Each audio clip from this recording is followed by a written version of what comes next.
All right, everybody, we are live. This is Rachel Jensen here, Vice President of Sales with ECI Development. I'm very, very excited here to have with me Patrick Hiebert, our Chief Operating Officer. He really is our tiny home expert within the organization, and he has agreed to do this special Q&A session with us because there has been a tremendous amount of tiny homes recently, and we want to make sure that we are getting all of your questions answered. So we have allotted the next 55 minutes or so to go through your questions. As you have anything that pops into mind, type it in there to the Q&A section and we will answer them for you. If we don't get to everybody's question, we'll make sure that our team personally reaches out to get those questions answered for you. We've had a few of these sessions before, not necessarily for tiny homes, but for our other ECI products. And what we have found is it sometimes takes a couple of people to get the ball rolling. And then after that, people just continue asking questions. Some people may not ask questions and just sit back and listen. Totally up to you. This hour is for you. So I know I normally give this long spiel and presentation. And this time I promise, Patrick, I'd only keep it to a couple of minutes. But I wanted to introduce to you what it is that we as ECI Development are doing in the region. We are starting tiny home communities, offering people geographic choice in the region. So many of you may know us as developers. We've been working in Central America for over 20 years at this point, and we've had many, many different sorts of projects. We've had condominiums, we've had single family homes, we've had eco-friendly homes as well. We've even had smaller condos, which we didn't necessarily call tiny condos at that point, but around that 400 or 500 square foot size. And so what I wanted to do is give you an overview of what it is we're working on in the countries that we are doing these tiny home villages in. And what we realized, and I mentioned this a couple minutes ago, what we realized is that tiny homes, they may have just popped up recently as a trend, although I think people have been doing RV living for a long time. But now a lot of us are looking to reduce our carbon footprint. We don't need a tremendous amount of size. For those of you on the line who are from the United States, I think we just have a tendency to acquire more and more and more and more things, get a storage unit, put the stuff in the storage unit, totally forget about it, continue to acquire more things. And at the end of the day, what we really realize is that we don't need all that stuff.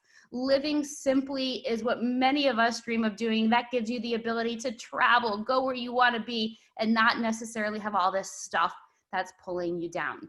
So ECI Development, we work in 4 countries in the region today: Belize, Nicaragua, Costa Rica, and Panama.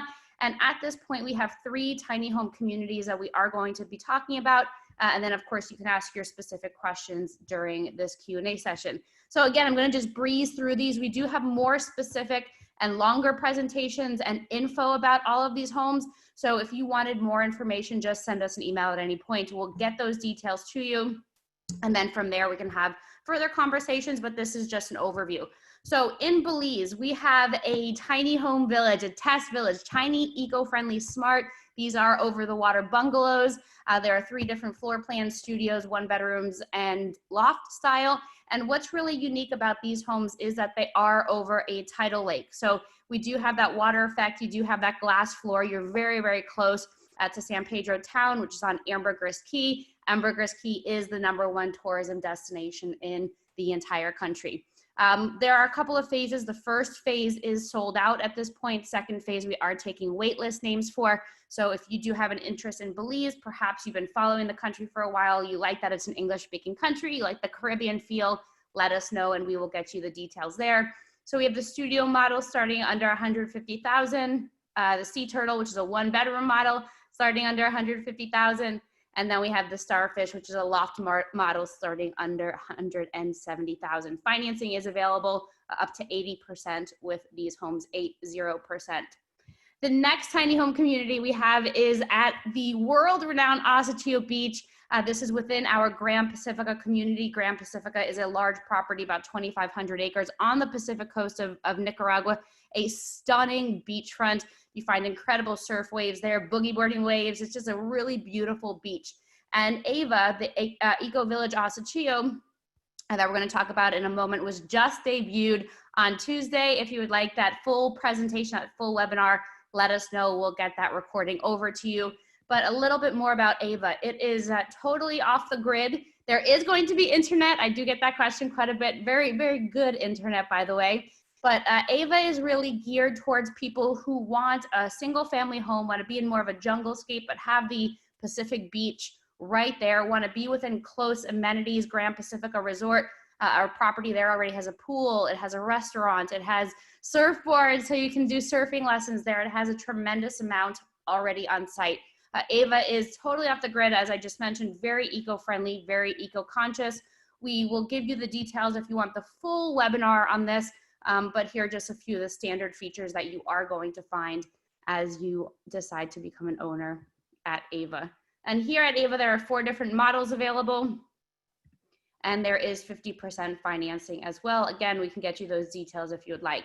And then the third tiny home property is in Panama. It's near Boquete, about 20-25 minutes from Boquete, in the cooler part of Panama. It's a really beautiful piece of land. I was there with my cob a couple of months ago, and the property truly is stunning. It's on a slight decline. When you stand at the top of the hill there, you have 270-degree views of the mountains around. There are creeks and streams and rivers running through the property, an orchard that's already there, and it truly is stunning.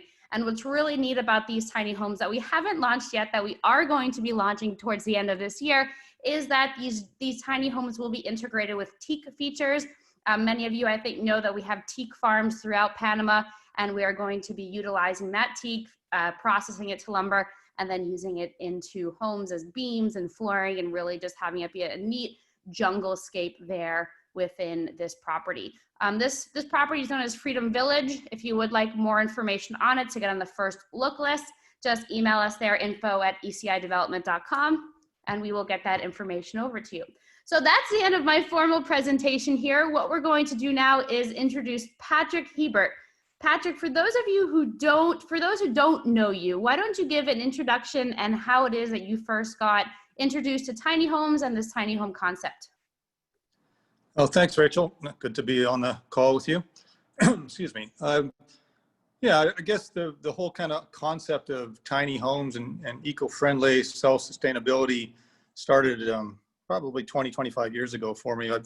I was in the software business in the technology industry, and was lucky enough to sell a software company and be able to spend some time using the knowledge I had in technology, kind of discovering eco-friendly solar systems. And I've always been kind of intrigued by self-sustainability. But at that point, I moved from a larger house. My kids were getting older, and decided to move to a smaller home, and then into a condo, and then eventually actually into a boat.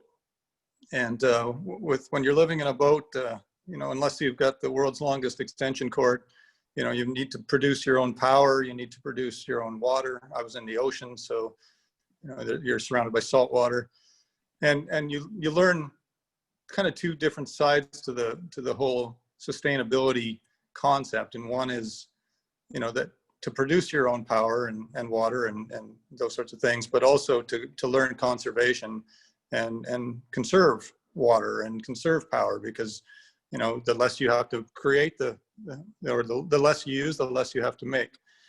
And also really enjoyed the not having the big yard to take care of and all that sort of thing. So did the whole downsizing thing, what we kind of term as quote unquote right sizing, to people that have moved into smaller places and downsized kind of know what I'm talking about. It's refreshing, like you'd mentioned earlier, the whole idea of having storage unit full of things. I was one of those guys, which I had to, I don't know why exactly, but I had a large storage unit full of things that I never even went and saw. Eventually I managed to downsize everything, and I moved to Central America. And I'm actually a Canadian citizen and a Nicaraguan resident. So I gave up my Canadian residency and became a resident of Nicaragua. I'll always have my Canadian citizenship. It's great, citizenship to have in terms of traveling around the world. And my wife is from Ecuador, and we currently make Nicaragua our home. We're actually currently in Belize. If I look out the window, I can see the test village area in West Ambergris, and we're on Ambergris Key right now. So we're very, we we'll get the best of both worlds, to spend some time in the Caribbean islands and then spend some time at the beaches of Nicaragua and Panama. So, I guess that was kind of the gist of how I got into the tiny home living and the and the sustainability, eco-friendly side of things. Absolutely. So I'm starting to see questions come in here. What I'm going to recommend to the folks listening is, if you have a question about one of the specific properties, just write in the beginning of your question which property or what country you're referring to specifically. Of course, we can give the answer for all 3 countries, but I think if you want the specific answer, just let us know what country it is specifically. And just as an overview, so Belize, we have a hybrid system. So you will be connected to solar panels, and that will run your electricity during the day, but then you are also connected to the grid. In Nicaragua, you are fully off-grid, and then within Panama, it will be a hybrid system as well. So just a little bit of a background there. The projects are a little different, more or less it's still the same, eco-friendly, trying to conserve as much energy, trying to be as self-sustainable as possible. They will vary though a little bit because of the locations, but again, if you have more specific questions about specific properties, just jot that in there. And here's a question, we'll start off from the top here. From Mark, and Mark says, what is the resort's experience of tropical storms since ECI started at Grand Pacifica? All right, I'll take that one. Well, first of all, Grand Pacifica is on the Pacific side of the country. Nicaragua, like several of the countries in Central America, border both the Caribbean Sea and the Pacific Ocean. 99.9% of hurricanes or tropical storms come, across on the Caribbean side, their Atlantic side. And by the time they cross the land to the west coast of Nicaragua, it's they're usually at worst a bad rainstorm. There's been one that was about 4 or 5 years ago, a tropical storm in Nicaragua's west coast. And, it was an unusual hurricane that hit the east coast of Costa Rica. And of course, it just created a lot of storm around the area. But, Grand Pacifica is pretty isolated from tropical storms. You do obviously get rain in the rainy season, and it comes down like any tropical rain, but usually not loaded with a lot of wind. Right, and I think that is also good to add that, we understand the sort of elements of the countries where we build. In some of the countries, there really aren't building standards and requirements. We make sure that we are building to the elements, that the houses in Nicaragua built to seismic standard. The houses and condos in Belize are built to hurricane category 4 standards. We import windows, even the tiny homes will be built to these standards. So that's a really good question, Mark. I'm glad you asked that. But it is also important to note what sort of building construction and standards are your homes being built to. Yeah, another thing to add there, Rachel, is a couple things that the standard building methodology in Central America is steel reinforced concrete. I mean, some builders build with wood and stick frame, but we don't. We have concrete homes or ICS homes, and they're solid as a rock, literally. And you can imagine when you have a tiny home, for instance, the intrinsic fact that it's smaller, you don't have large wall and ceiling spans, and just in general, if you imagine making bad example maybe, but making a Lego house the size of your fist and putting it in a box and shaking it up, it's probably going to hold together. You make one the size of a refrigerator and it's probably going to collapse, right? So just the natural tendency of smaller spans. The walls on these homes are a foot thick concrete, so they're not going anywhere. They'll be around 1,000 years from now. Perfect. All right, next question here is from Mark, and this is one for you, Patrick. The water supply, is it fluoridated or chlorinated? I assume we're still talking about Grand Pacifica? Yeah, I think so, because then, yes, the first question was about Grand Pacifica as well. Mark, if you want further clarity, if you want not Grand Pacifica, just message us and we'll get that answered as well. Yeah, the water supply at Grand Pacifica is actually pretty amazing. We have Well, it's tested every couple of weeks. It is lightly chlorinated, although technically doesn't really need it. We've had it tested by a US-based water testing company not too long ago, and their comment was, you guys should bottle this water because it's amazing. And it's got a little bit of alkaline to it, so which is kind of what a lot of people in health and welfare type of things are looking for. So I the water is great. We do treat it a little bit, and the water is actually the only thing that's going to be coming into the AVA community at Grand Pacifica. Like I said, the power is completely off grid. Perfect. And then why don't you also mention what it's going to be in Belize at the tiny homes? Yeah, the Belize homes are a little bit different. They're built above a saltwater lagoon, basically, and the system there are going to be individual desalinators, which is anybody that's spent any time on Ambergris Caye, the entire island has its water supply based on desalination, which is basically the removing of the salt from ocean water through basically a high pressure osmosis type of system, and it at the end of the system you get fresh water that's had its salt removed. It's also had all the bacteria and any of that sort of thing removed as well. So it's actually unnecessary to have any additional treatment of the water after that. All right, it's a great answer. Next one here is from Mark as well, and I'm guessing this is about Nicaragua. He said, what will the yearly management fee be, and what will the maximum allowed increase per year, please? If we're talking about Grand Pacifica's tiny homes, then I believe, correct me if I'm wrong here, Rachel, it's $148 per month. Correct. Yep, exactly. Which is something like whatever, 1,700-ish per year, just doing that math in my head. The HOA has a maximum allowance of increase of, I believe it's up 5% or the, what's the term I'm looking for here? Help me out. The 5% or the cost of living increase in that country. Perfect. Although, if we go by the records of what's happened at Grand Pacifica over the last years, it hasn't been, the HOA fees for the existing homes and condos there hasn't been increased in over a dozen years. So I think 13 to 14 years ago. And then to answer that on the Belize side, it's about $250 a month. As you can imagine, these are over the water homes, so there's a little bit more maintenance that needs to be done. Each of the HOAs are a little different in each of the communities in terms of what they cover. So if you want something a little bit more specific for each of the homes, just email us there, info@ecidevelopment.com, and we'll get those over to you. All right, next question I'm seeing here is from Carlos, and he says, at the Ava property, I see the properties are off-grid. Do they have storage batteries for solar, and what is their capacity? How does the water and sewage work at the property since it's off-grid?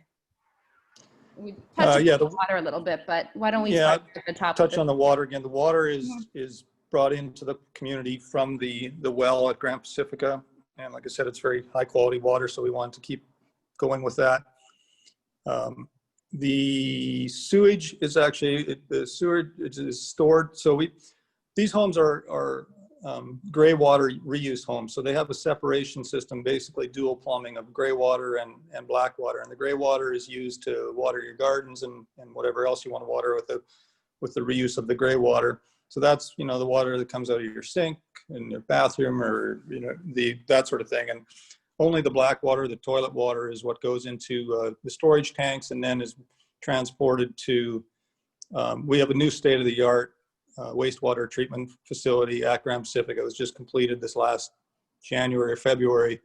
So that's been operating for about half a year now. And literally that, we try to do as much as we can with the the eco-friendliness of the entire property. So the water that comes out the back end of that wastewater treatment center is clear, and theoretically you could even drink that. Of course we don't do that, but we store it and we use it to water the golf course, because we have a large river, two or three large rivers that run past the property, but we're not the last community on that river. So or on those rivers. So, we don't want to take all the water out of the river to water the golf course. There's other people that rely on it as, for a way of life, and, they're for their livestock and for their families. So we try to minimize our use of river water and use as much as we can of recycling and watering the greens and the fairways on the golf course. What else was in there? I'll go back to the storage batteries. So at the Ava property, I see it depends a little bit. Depends. The Ava properties do have storage, battery storage. They're fully off grid, so you're surviving through the night on the battery power. Basically, the way it works is during the day, your solar panels are both producing the power that you use in the house, plus the excess power is going to be stored in the batteries.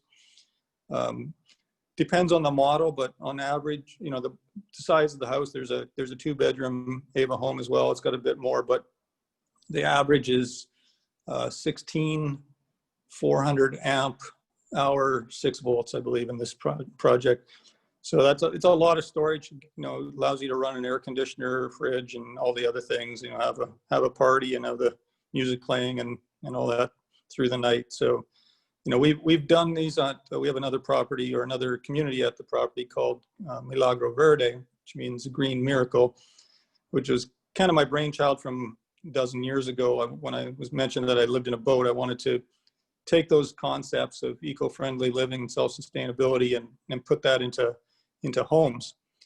And, one of the beauties, I was living in Vancouver Island at the time, and one of the beauties of moving to Nicaragua is it takes about a third of the number of solar panels to produce the same amount of power as it does in Canada, just because of the closer you are to the equator, the more direct sunlight is, and you get a lot more power generated out of it. So the storage depends on the home's requirements. We match up the batteries capacities to the draw. I mean, like literally we take every little thing to the last little 3-watt LED light bulb and, add it to the fridge, add it to a toaster, add it to a microwave, add it to how much time during the day you're using that to create the watt hours that you're going to be using. And we oversize the storage capacity a little bit. And wherever possible, we probably will have small wind turbines as well, because obviously the sun is great, but it doesn't shine at night. So any little bit of added power that, from a breeze at night really helps keep the batteries topped up as well. And we'll segue that question right there into James's, who asks, can we add batteries later for the solar in Belize? You can. We, one of the reasons we didn't go kind of fully off grid in Belize, well, there's a multiple number of reasons, but one of them was to get the environmental compliance plan that we had to go through with the government of Belize. And every little thing, like the sewer system in the test Belize system or in the project is a vacuum flush system. So literally, if there's any problems with the sewage, it stops working and it has to be fixed right away. And that was one of the demands that we had to go through from the environmental department. And likewise with battery storage and that sort of thing, we're on top of a lagoon that does have is a tidal lagoon, and it does pour in and out every tide change into the ocean. So you don't want to be dumping battery acids or anything that's not good for the ocean in there. And that was more of an ecological decision than anything else. We can get exemptions. There has to be some care taken. Basically, the batteries have to be stored in a way so that if there is ever any damage, that there's no way that they could get knocked off into the ocean or leak into the ocean. So very good. The next question here is from Emily, and I can answer this one. She asks, hi, I am interested to receive more details about Freedom Village in Panama. Where exactly is the place? Close to what city? And I see a lot of questions here, Emily, so I'll just answer them as I read them out loud. So the Freedom Village property is located in between David and Boquete, which is on the western side of Panama. And for those of you who have been to Panama before, or maybe you're doing your research, this is an area that's really well known by expats and tourists because it's cooler in climate than Panama City and other parts of the country. Typically, it has the slogan "Eternal Springtime," where during the day it's 75, 80 degrees, and at night it's 60 to 65 degrees. So that's typically the weather that you would find there in this area. But we are directly between David and Boquete. David is where folks fly into from Panama City. You can get a flight about 30 minutes from Panama City to David, or you can drive about 5.5, 6 hours. And then when people land in David, we're about 25 minutes from there in Freedom Village. We don't necessarily have price ranges yet. That's all coming together over the next 4 to 6 months. We really plan to release the site map to folks, the opportunities for ownership. I know Patrick, Mike, and I have been working with the architect and the surveyor and really identifying what we want where in the property. At this point, Emily, don't want to say too much because we are still working with the details, and I want to make sure that we're giving you information that's finalized and not yet changing. So I would say 4 to 6 months is when we will have the plans ready for folks to take a look at. We are going to be starting with the tiny homes there. But in addition, we have about 110 acres in total. So there are going to be condominiums, and there'll also be single family home lots too. So it'll vary as to how many homes. I'm not entirely sure yet, but there will be a variety across the board. But we'll make sure we keep you and everybody else posted. And for those of you who want to be on that first right of refusal list or the first look list, you just can email us info@ecidevelopment.com and then just put FV for Freedom Village, FV-Panama in the subject line, and we will acknowledge that that email has been received, and we'll get you on that first look list. And this question kind of segues into the one we were just talking about. Is Boquete a tourist destination? Just wondering about rental potential. Yes, Boquete is a huge tourist destination. The picture there on the top left is one that I took when we were there a few months ago. And it is a cooler climate, lots of gardens, lots of colors. You have the mountains, very fresh. When you breathe in, it's like take a deep breath of fresh air. I mean, quite literally. You have water running through, specifically with our property. We have creeks running through the property. We have rivers as well. So it really is a very, very beautiful sort of setting. But yes, to answer your question there, Boquete is a tourist destination, and it does have the potential to do really well in the rental market for both nightly and also long-term. All right, next question I'm seeing here is from Lauren, and she says, tell us about property ownership in Belize as a non-citizen. Is there an HOA fee per month? Can we rent out the tiny homes in Belize? So yes, and this is true for all of the properties that we work in, all of the countries that we work in. Foreigners have the same rights as locals where you get title to the property. These properties are fully titled, so you own them. So you have the same rights there being a foreigner in the country owning properties. In Belize, the HOA for the tiny homes are about $250 a month. That includes boat, where we're located, it's on an area called West Ambergris, and you do take a boat to get back and forth from the area to San Pedro, which is the primary town there on the island. It takes about 5 minutes, not even. So your HOA fees cover those boat fees, and there's a plethora more that it covers, but I'd be happy to go through that with you in more detail. But then your last question here, Lauren, is can we rent out the tiny homes in Belize? Yes, and that goes generally across the board for all the properties. They can be rented out on a nightly basis, on a long-term basis, just depending on what you prefer as an investor.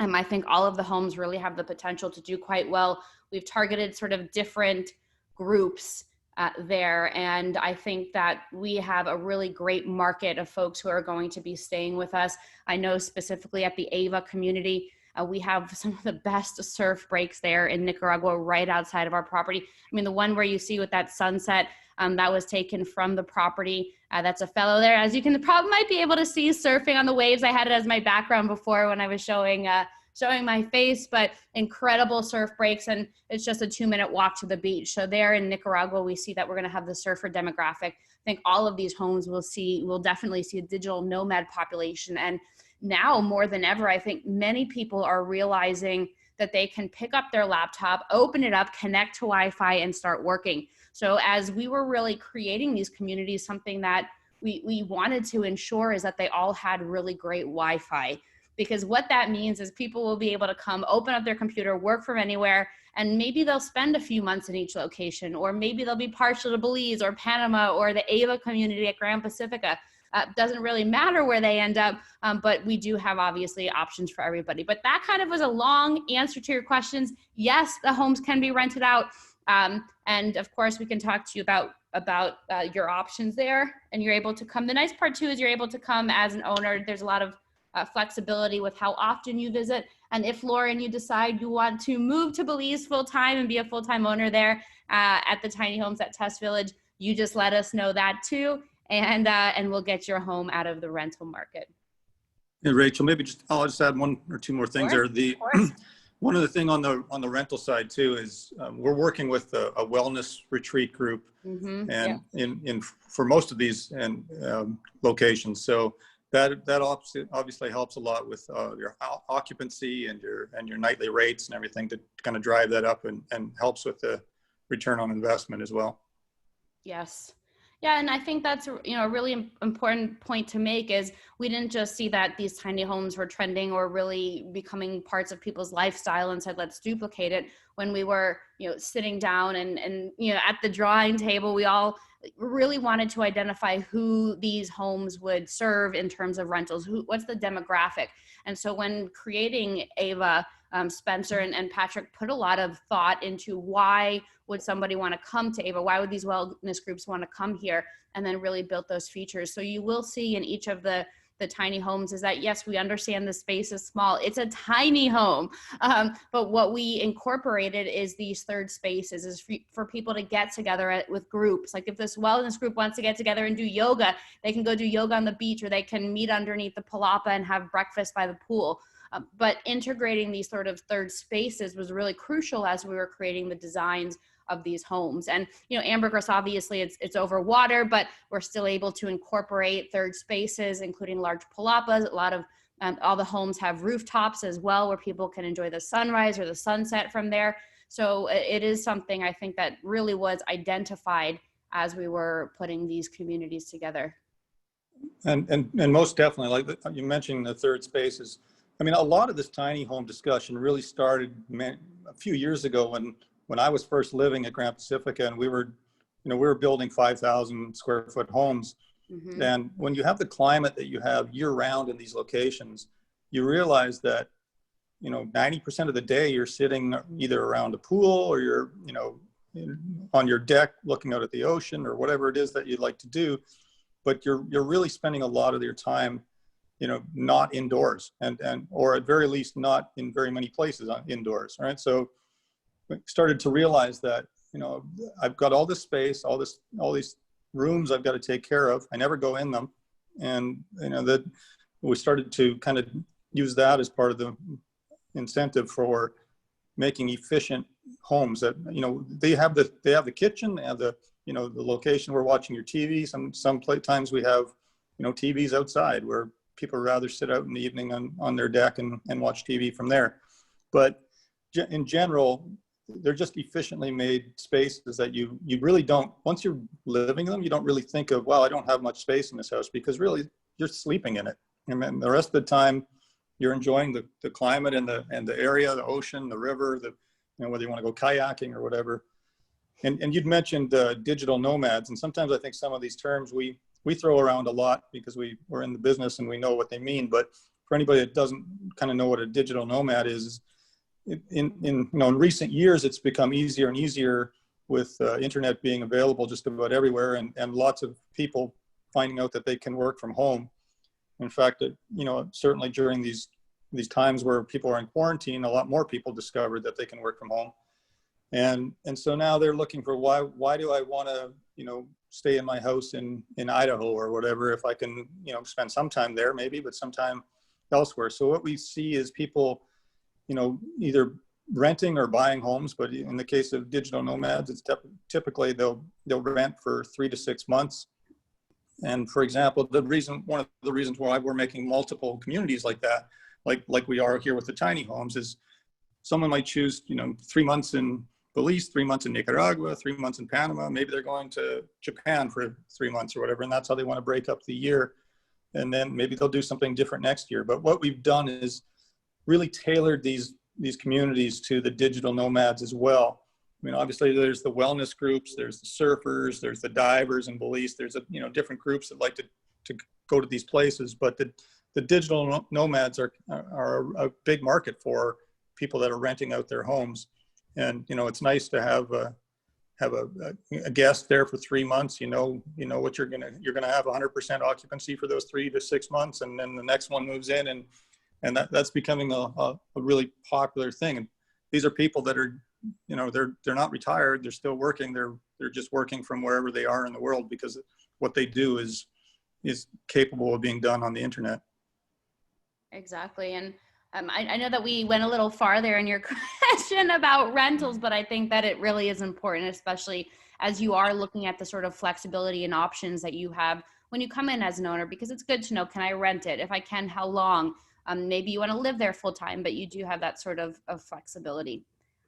Next question I'm seeing here, I'm gonna let you answer it, Patrick, is, are the smart features available for customization as far as which ones I would want to include or exclude? Yes, the short answer is yes. We realize some people like smart features, some people really don't want anything like that in their home, and that's understandable. One thing, I like the way the question is worded, which ones would I want to include? Mm-hmm. I think it goes along with the same lines. Let me step back for a second here with the eco-friendly stuff. I don't think, eco-friendly homes and communities are sustainable unless they're also financially better off. And by that, I mean, you can feel good about, I'm saving the planet, I'm doing all this, but if it's costing you more or it's uncomfortable, you're probably not going to do it long term. So one of the things that I like to call our company and our employees are eco-sensible. We're not eco-fanatics, we're eco-sensible. And by that, the regulator or the reasonableness test is usually, does it save me money as well as, is it saving the planet? So, we look at things like the green roofs, and people could say, well, that's kind of ridiculous. That little piece of grass isn't going to do anything for anybody in the planet. Well, fair enough. It's barely any space. But what it is doing is insulating your home, which means your air conditioner doesn't have to run as much.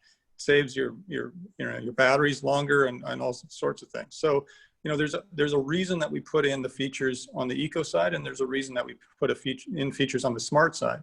If I stay on the air conditioning idea, the air conditioner is the single most large draw for power in these homes. Your refrigerator is next, and then a lot of things kind of taper off after that. But the air conditioner is the challenging one. And for instance, one of the smart features we have, which I use now in all my personal rental units around Central America, is a Wi-Fi thermostat. Sorry, and basically what that lets me do is I know when my air conditioners are on, I know what they're set to. I can have automatic features that turn them off, and it saves me a fortune in cost, because people will go, they'll check out, or maybe they're done for the day. They're not going to check out till 2 in the afternoon, but they've set their air conditioner down to a freezing point, and they're not in the unit. But their check-in time comes up, and I just have the system switch the air conditioner off right off the bat, and switch the fridge off, and all sorts of different things. Plus, you can set minimum set points. Some people will come in and set the air conditioner in Celsius degrees. They're usually around 15 or 16 is the minimum, which is, getting close to where it seems like icicles are forming on the window. But it's not really necessary. So, there's smart features where you can set the minimum set points, and it's just as comfortable. It gets there just to that temperature just as quickly. And so there's a lot of features, that are like that we can talk about, and we'll have a smart features white paper at some point here, so that people can understand the different ones. You might not want to say, Alexa, close my window or whatever, but there's different types of features that you can choose. And as we get further down the road with these, we're going to have kind of more of a catalog approach to the features that you can add or subtract, kind of like when you're buying a car. there's an option to add on. All right, thank you for that, that great answer there. All right, next one is, what are the taxes like, and is flood insurance required? And I'm guessing this is here in Belize. Taxes on property, I think you mean property taxes, are absolutely minimal in the country. Typically for a studio 1-bedroom, you're looking at about $300 to $400 US a year.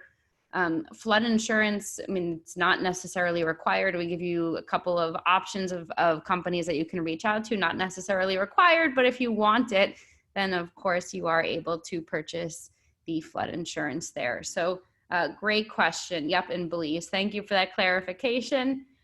And the other thing to add there, Rachel, if we're talking about the tiny homes in Belize, they're 5 or 6 feet above the water line and directly above it. So it would take an enormous surge to, and just for people to know, the tiny homes in Belize are on the leeward side of the island, which really doesn't get the weather that the reef side does. So, you know, and the other side to that coin is that these are concrete homes. You know, if you had the only thing you'd really have to worry about is your furniture, and you know, if you thought there was going to be a flood, you could put it up higher or whatever. But the concrete homes aren't damaged at all. You literally just get your pressure washer inside and spray the tiles clean, and away you go again. So these homes are pretty bulletproof that way for the climate. All right, awesome. Next question here. This is a great one, Russell. Is Belize and Nicaragua, do you gain a citizen visa in either of these countries? Yes, well, not citizen, but there are investor residency programs. So essentially you can get your green card in these countries. In Nicaragua, with a $30,000 investment, you are able to qualify for your permanent residency. It's an investor residency. You can go that route, obviously, with an ABA home there. They're priced a bit under $100,000. In Panama as well, you do have the ability through an investor residency. There's one called the Friendly Nations visa, which if you invest a minimum of $10,000 in land, and if you're from one of these 50 countries that Panama deems friendly, then you're able to apply for residency as well. That's a permanent residency. And I think that one has probably been one of our most popular, paired up with our TEAC, actually. For people who are looking for residency sooner rather than later. That Friendly Nations visa is so easy. It's probably the easiest out of all 3 countries here, the least amount of requirements. It's super easy to maintain. It's permanent. So if you want more information, I know you didn't say Panama there, but Panama is really easy. And then in Belize, there is an investor residency that just came out. It's if you make an investment of $250,000 or more in the country, then you can receive an investor residency. It's a 5-year residency, which can lead to a citizenship over time, not guaranteed, but you can apply for it.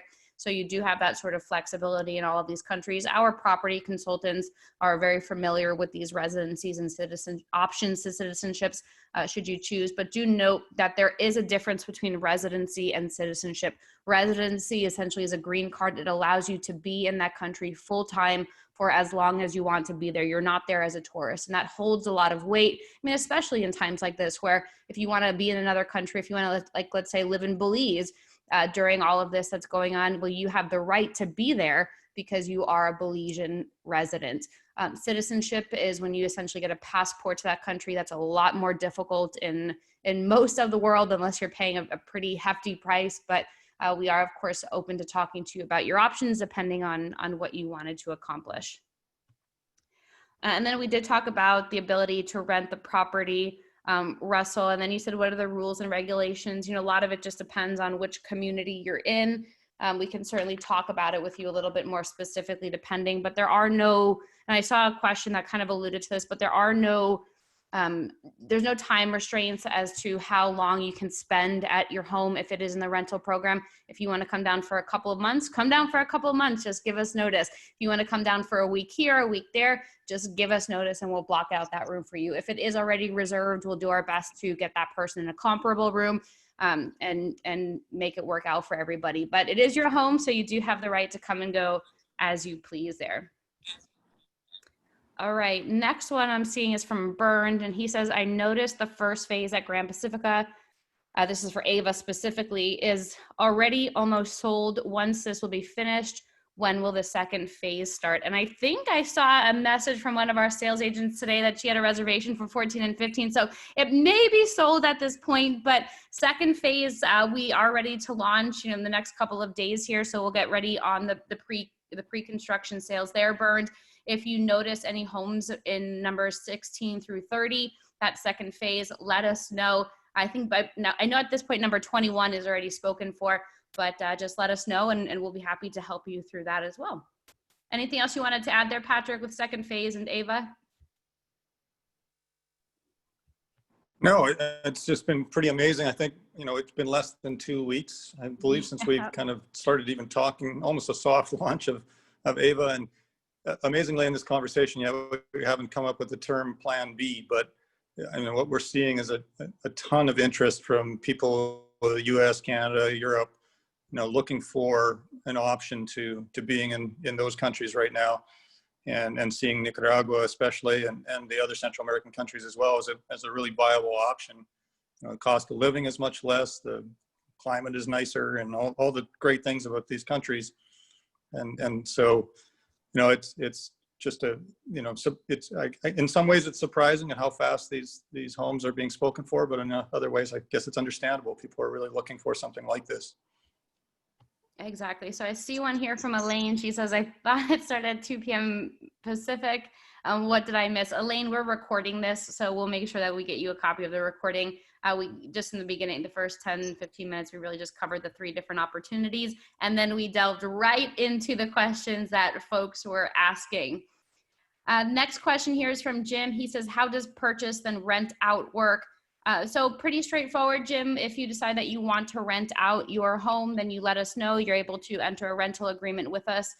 For our tiny homes in Belize, if you do want to rent that out, then you will need to come through our property management company. There's a little bit more flexibility there at Grand Pacifica. You can use Airbnb, but that's totally up to you. And just depending on what property you're interested in, we can go into those details with you. And my guess is that Panama will probably be through our rental management team as well. It gets really hard. And I do want to actually talk about this for a moment. When people are wanting to do Airbnb and are not at the property, it's not easy enough to do, but I think a lot of us get really comfortable with this concept of Airbnb when we are living in the same town, or we have a reliable friend or family member who's able to get the house clean, make sure it's ready for the guest, make sure everything is perfect and set. And when you're in another country, it's very, very difficult to do that and accomplish that successfully if you're not living there full time. So while Airbnb is great to get a renter, I would say always work with the on-site management team to make sure the process is as smooth as possible. Because I have heard some horror stories from people who went on a vacation to a foreign country, and the check-in process or the home was not exactly as they expected. And there are a lot of variables there. So just bear that in mind as you're going through the process. We've been doing this, the property management, for over 20 years at this point, and really do want to keep it as easy for you as possible. Next question I'm seeing here is from Lauren, and she says, when will phase 2 and Belize be completed? So we started the pre-sales for that. There's a wait list. At this point, we have about 23 people on the wait list, but we are in the process of working through our phase 1. Phase 1 owners are currently choosing the location that they want on site. I'm guessing that some folks from that wait list will get moved up to phase 1. But what I would recommend, Lauren, is if you are interested, just message us here and we'll send you the wait list form. You do need to complete a form to be on that wait list for either phase 1, or you'll get moved over to phase 2 if nothing opens up in phase 1. Alyssa here asks, how frequently will transportation go back and forth from Ambergris Key to San Pedro? Once a day, twice a day, continuously? Right now we have the boat slated for about 6 times a day. It could change just depending on frequency. If people want to go at a time that the boat is not running, or let's say they're in San Pedro and they want to come over when the boat is not running, there'll certainly be an option for them to call the captain, and for a small fee, they'll be able to get the boat to come over and pick them up and then take them to the other side. All right, next question here is from Alyssa, and she said, do you opt in for the rental program? And yes, you do opt into the rental program. You let us know if you want to do the rental program, if you want to do nightly, if you want to do long-term, maybe you want to try a mix of both. just let us know and we'll be able to help you with that. And then, is there a limit on how many nights or weeks an owners can stay on property? Nope. It's nice because there's a lot of flexibility with these properties. You're able to come and go as you please. We have a couple of branded hotels or a couple more restrictions there as to owner usage, but this one you are able to come and go as you please. All right, Patrick, here's a question for you. This is from James, and he says, do you foresee having a named hotel chain manage these tiny homes as you have done with your other properties? Yes, we're working with, well, two different hotel chains right now. The tiny homes are kind of a unique, one of the chains has kind of a high-end tiny home type of brand that they do have already. Another one wants to create that and is really looking to us to help them do that. So yeah, it's definitely something in the works. It's not set in stone yet, and I can't tell you exactly when, but that definitely is something we'd like to do. All right, fantastic. Next one here is from Lauren, and she said, is there dock space available for owners in Belize? Yes, there will be limited. A few boats will be able to park there on the dock, Patrick, unless I'm mistaken, but I think you know that a little bit. Yeah, no, I was actually just thinking of some of our other properties, and then you're right, in Belize, there. Yeah, too many Boquete, you can communities get on it the down brain that right river. too many communities on the brain right now. So I had that question about the Nicaragua location the other day, so that's what I was thinking. But yes, there is. I mean, there's actually 2 or 3 pretty long piers right now. The space, the quote unquote lagoon that people talk about in Ambergris Key or in San Pedro is really the space of water between San Pedro and West Ambergris. You know, we talk about being on top of the lagoon, but ours is on top of a very small lagoon that drains into the ocean. But the lagoon actually has 3 or 4 piers in that very area. I have my wife and I have a sailboat here, and you know, we enjoy going out either in that lagoon area or out by the reef, you know, for the afternoon on weekends. And so, you know, boating's a big part of life for a lot of people, you know, when you're living on an island. So, you know, that, yeah, the world kind of revolves around the water around here. It does. And since you had Nicaragua on your mind there, I know this has been asked a couple of times about if there's a marina close by or if there's a spot for people to park boats. And what would you say to that one? Well, Nicaragua, we're about an hour and a half away from the closest main, you know, actual marina. The Grand Pacifica's longer term plans does have a marina as part of it. There's another river down just about maybe half a mile from the Asachio one where our Ava homes are, and that's got a wider mouth, a deeper entry into the ocean, and has some opportunity for a breakwater. We have the marina compliance plan. Marina is the Nicaraguan environmental department. So, you know, we have all the pieces we need to do it. Just kind of need the number of, I'd love it because, like I said, I love boating. So the more people that want to get a marina there, the better for me. So I'm all over that. All righty, very nice. Next question, and I see 2 that are around this topic, so I will kind of bring them both up at once. Calvin asks at Grand Pacifica, how far and how does one get around to do errands, grocery shopping, bank, ATM? And then the follow-up with that to be is there a shuttle going back and forth to Managua? Yeah, so I missed that question. I'm trying to see where that's from Calvin. At Grand Pacifica, how far and how does one get around? Mm-hmm. Yep. Well, we're about 45 minutes from Managua, but my wife and I like to also go to San Rafael, which is a town about, I don't know, 15-20 minutes away that has you know, an outdoor market. And I mentioned this the other day when we were talking about Nicaragua. It's amazing because, you know, if you picture one of those burlap sacks that come up to, you know, about your hip height, you know, we carry one of those around the market and, you know, fill it up with whatever vegetables, potatoes, tomatoes, and fruit, you know, mangoes and, you know, papaya and all sorts of amazing fruit.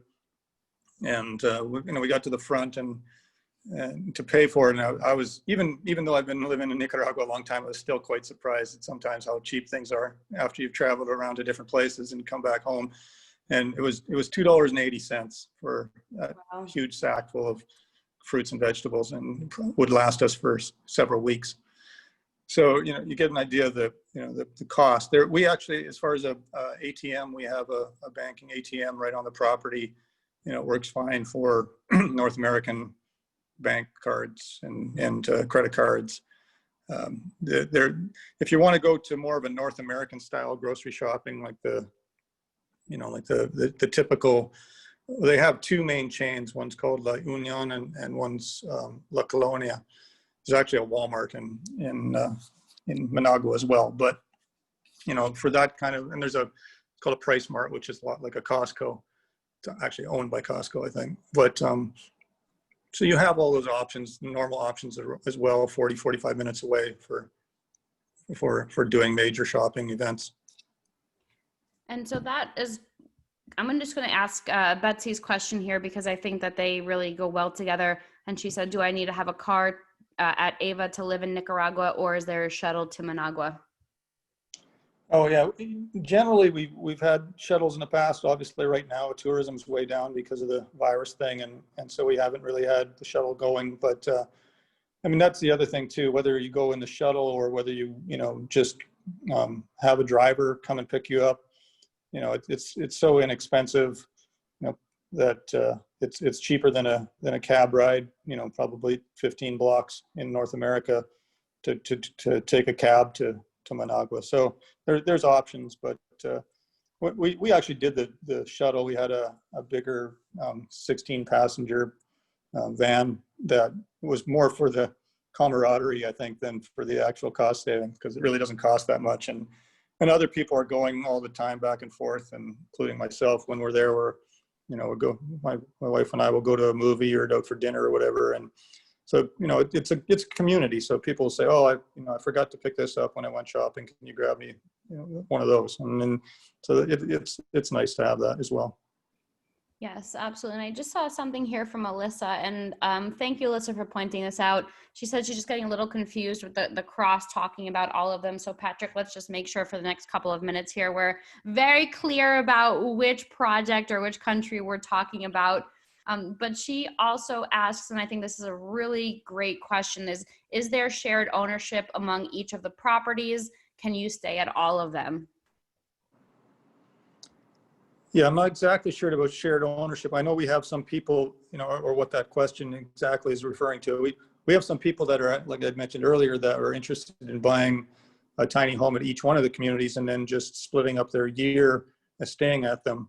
But you can certainly stay at any of them, all of them, however you want. And we don't have, if this is a timeshare question, that's not really our thing. We do have some homes where people have gotten together and had, what's called fractional ownership, where there might be 5 or 6 owners in a home. That's not that uncommon, for any touristy kind of area. But typically, our homes are owned by, one buyer, and then they use them themselves and rent them out. And I realize there is a bit of, I guess, crosstalk or, confusion a little bit about which community sometimes we're talking about. But the other side of that is that it's actually a pretty good thing. There's a lot of, there's a lot of similarities, a lot of, interesting things that we do in all the communities. So, they're all based on the same kind of concept of the tiny, efficient, eco-friendly type of living. And that's not giving up any luxuries or anything either. I mean, we have flat screen TVs, and I like to watch my sports on projectors and things like that. And that's not going to stop happening, just because the home's smaller than your average home. Yep. And or run by batteries. you don't know. Literally you don't know. One of my favorite things is to see is when any of these homes, or in these communities, the country sometimes will have a power outage. Like I'm fortunate to have internet here right now, and where I'm staying in Belize, because we had a real bad electrical storm last night, and the lightning hit the building next door, literally, and blew up our routers and everything. So we got to piece back together, and that's not that common, but it just happens to happen right before a webinar, of course. But it's funny because I know in Grand Pacifica, in our eco-friendly communities, when if the power goes out on the grid, all of a sudden everybody's coming over to visit people that are living in the eco-friendly homes because they don't even know the power has gone out, and they're coming over there, they're plugging in their laptops and their phones and recharging them, or using their internet because their internet's still going because it doesn't require the grid. So it's almost become a social gathering reason. When the power goes out, people gather in the homes that are self-sufficient.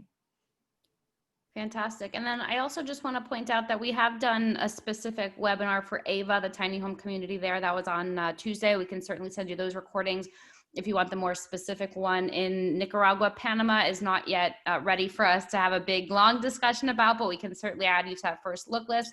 And then Belize right now, we haven't had a formal presentation. We actually didn't even have a formal launch of this project. It's really just been word of mouth at this point, but we certainly have marketing materials for you to go through there.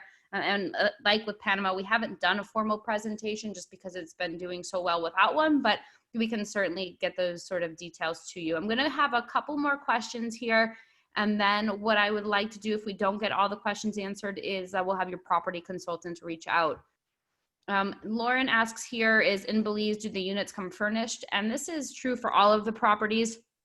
There's a furniture package that you're able to purchase in addition to the price of the home. And the reason for that is if you want to live in yours full time and you don't necessarily want the furniture package, you don't need to purchase it. But if you do want to be part of the rental program, then it is going to be required that you have that furniture package. But that's totally up to you, Lauren, if you're planning to live in your condo or not, or in your tiny home or not. There is the extra furniture package. Bernd asks, will the homes in the second phase at Ava have the same layout? So yes, there are 4 floor plans right now for Ava.